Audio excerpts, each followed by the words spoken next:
Hey trainers, welcome back to Pokemon Deck Check. I would be Pokedad.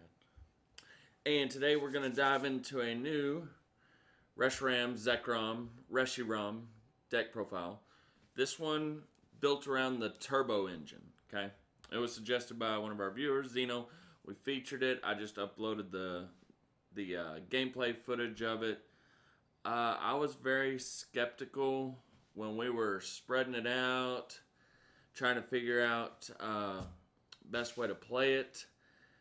And me and the Dancing Bear were kind of going back and forth. I didn't necessarily agree with how he was building it. He said, "Trust me, Poke Dad," so I trust him, and it works, folks. It works, and we'll get into where my concerns were, and the Dancing Bear was like, "No, this is how it needs to play." So we'll cover all that. So straight away, for attacking Reshiram Zekrom, you want to be starting with it. That's why you play the full set of four. Okay. 3 Rayquaza GX, 3 Dedenne, 2 Zeraora, aka Yellow Monkey, and 1 Cocoa Prism. Okay, so everything's pretty well streamlined. There's no tech-in attackers or anything like that. You will note there's no Naganadel to accelerate energy to the bench. However, we have Rayquaza to accelerate energy, and then we have Tapu Koko Prism. But where we get into problems is there's no reliable way to search Koko Prism, and you can run the risk of discarding it with Rayquaza GX. So keep that in mind. But so far it's worked out all right. I mean, I can't really say anything negative other than it's worked out all right. It just, to me, it doesn't seem very reliable. So, but hey, it's working. If it ain't broke, don't fix it, right? So, but I mean, as we kind of go through, I'm gonna give you my concerns on the decks, and but this is the Dancing Bear's own build. So kind of as we go along here, I'm gonna state my piece. So that's the Poke line. Search engine, obviously. 4 Mysterious Treasure, and 3 Cherish Ball. No Poke Comp. The list I had, I think, also ran 2 Pokemon Communications to try and grab Tapu Koko Prism, but Dancing Bear's like, no, nope, nope, nope. Okay, Dancing Bear. So, for thinning, 4 Acrobikes, just so good, and then these aggressive speed decks. 3 of the Great Catchers, new card. Discard 2 cards, you can bring up a GX, EX from the bench. So, super awesome. Needs to go in every single deck, I would say.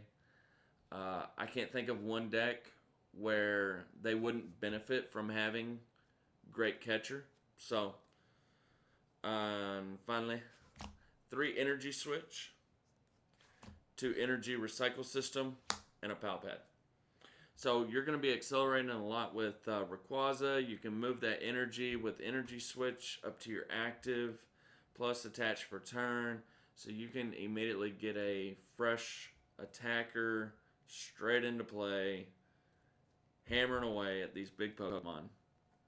So, of the items, I think my original list had 2. I had it built, and then the Dancing Bear's like, no, I don't like this. Let me do it this way. So I think I originally had 2 here, and I think I had a 1-1 split of Flame Crystal and Energy Recycle System. And I had Flame Crystal for the reason why we're about to get in the supporters. And then I had 2 Poke Comps, and I think I had 4 Energy Switch. I think I only had 2 Great Catchers. So, but that's what we got.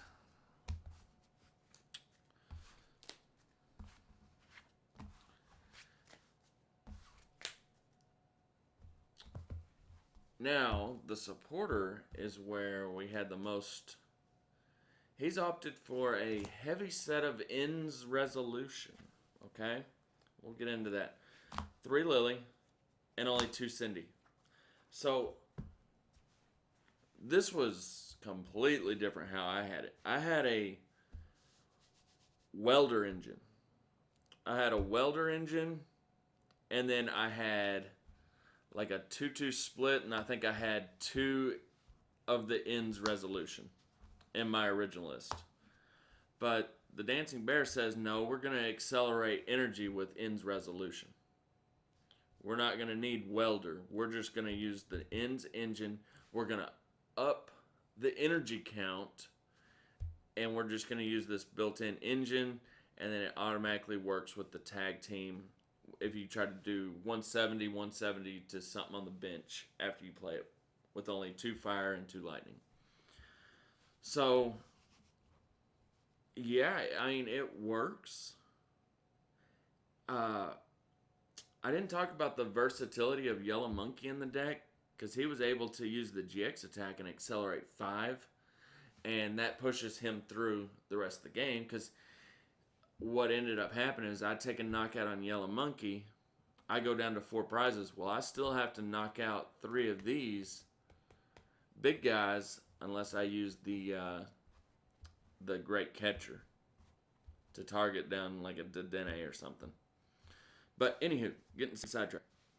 It's built around the ends resolution. Maybe you're not aware of it. Look at the top 6. Attach any energy to your benched dragon Pokemon that you like, in any way you like. So if you reveal a fire and a lightning, your next Reshiram Zekrom's powered up right there. That easy. And then you've got Dedenne to offset the draw. So, if that makes sense, that's why you play a heavy Dedenne line of 3. So, big disagreement.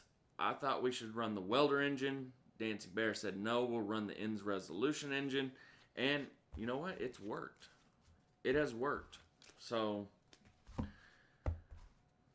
once in a while, the Dancing Bear knows what he's talking about. 2 Viridian Forest, that's just to smooth out whether we need a lightning or a fire. Nothing crazy there.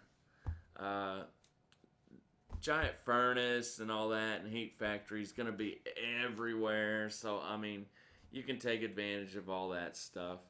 And then for the energy, you got 4, 8 fire, 4, 8 lightning. So 16.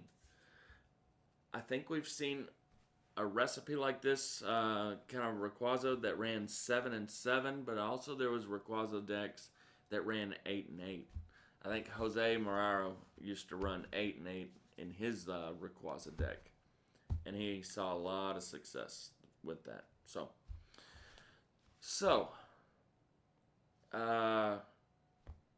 it's proven not to need the welder engine. So if you're concerned about that, like I was, the ends resolution, the Rayquaza, and the Cocoa Prism, you have 3 forms of energy acceleration to the bench, and then you have the energy switches to move them around any way you need. I also suggested maybe tag team switch, and then Dancing Bear's like, no, because ends I can place them wherever I want. It's just I need to move 1 energy off of Rayquaza or whatever. So he shot me down on the tag team energy switch card. So, yeah. It works. Is it better than the Naganadel engine? I don't know. This is definitely faster. Is it more consistent, more reliable? I don't know. But it will be in our tournaments for sure, and maybe we can figure out the best way to play it. And you know what? The truth is, the card is so awesome that there's probably 10 different ways you could play it. It's so like when Charizard and Reshiram came out, everybody had all these ideas. There was like 10 different ways you could play Charizard and Reshiram. Just how good the card really was, you know? It just, when you get these cards and you just know that they are super powerful, it becomes what is the best way to play it. You know the card's good, but which formula is going to be the most successful. And to be honest, we still don't know about Reshiram and Charizard. You got the greens, you got the ability, you got like the heavy Volcanion build. I mean, uh, there's like 3 different ways to play it, and it's been on the market what 6 months, almost going on like 8 7 8 months, and we still don't know a definitive best way to play it. It just shows how good these cards are becoming, So, but yeah, I've rambled enough. That's the deck profile. Love it. Definitely test out the ends resolution. Swap out those welders. Swap in those ends resolution. See if it works for you. And until next time, be excellent to each other. And most of all, party on, dudes.